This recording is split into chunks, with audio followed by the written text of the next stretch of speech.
আপনারা কি জানেন কিয়ামতের ময়দানে আল্লাহর কাছে বান্দা কোন আমল করলে হিসেব ছাড়া জান্নাতে যাবে? জানেন কেউ? বলতে পারেন কেউ? ভাই, আল্লাহর কাছে হিসেব দিয়ে জান্নাতে যাওয়া কি সহজ কাম না কঠিন কাজ? আরে আল্লাহর কাছে তো অনেক দূরের কথা। আপনি যে প্রতিষ্ঠানে চাকরি করেন তার মালিকের কাছে, উপরস্থ বসের কাছে একেবারে পুঙ্খানুপুঙ্খ করে প্রতিটা পয়সার হিসাব দিয়ে একদম সবকিছুতে পারফেক্টনেস প্রমাণ করা, এটাই তো একটা কঠিন কাজ, দুঃসাধ্য কাজ।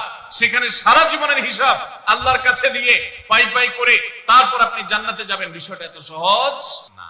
তাহলে হিসেব ছাড়া আল্লাহ তাআলা এমনিতে বলবেন হিসাব টিসাব নাই, তোমাকে এমনি জান্নাতে দিলাম, এটা চান আপনারা? দেখুন কোরআনে কারীম আল্লাহ তাআলা বলছেন, ইন্নামা ইউওয়াফাস সাবিরুনা আজরাহুম বিগাইরি হিসাব। আল্লাহ বিনিময় দেওয়ার ক্ষেত্রে, সওয়াব দেওয়ার ক্ষেত্রে দুনিয়াতে যারা সবরকারী হবে, যারা ধৈর্যশীল হবে, যারা সহিষ্ণু হবে, যারা নিজেকে নিয়ন্ত্রণ করতে পারবে, এই সবরকারীদেরকে আল্লাহ তাআলা হিসেব ছাড়া দিবেন, তাদেরকে সওয়াব দিবেন হিসেব ছাড়া।